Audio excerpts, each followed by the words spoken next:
Jaga mak elok-elok ya. Mak di syurga pada kita ni. Ya.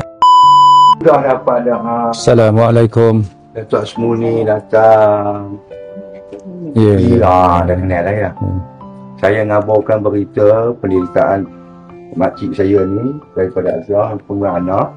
Kemudian sudah bagi Datuk segera pindah lepas ambil katil ni di pusat khidmat Datuk Asmuni. Ada Datuk bagi tilam angin. Tilam angin. Bagi badan dia tak melecet lah. Ya.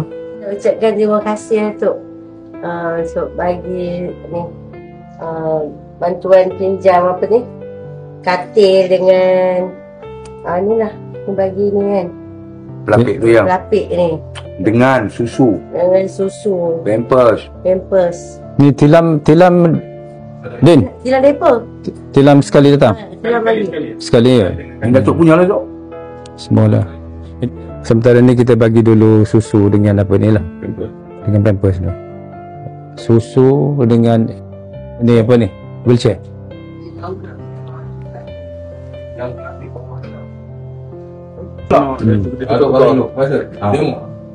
Ingat boleh dah.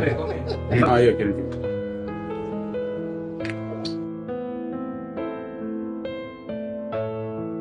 Adalah rahmat dan hikmat dia tu. Jadi kita ni sebagai sahabat Islam kena bersabar, redha dengan ujian Allah, tapi dalam masa sama kena usaha ubat, jangan lupa tak makan, jangan lupa makan. Ya. Itulah.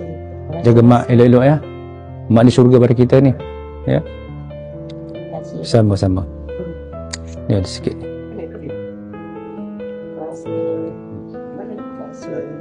Okey, bayang. Terima kasih banyak ya.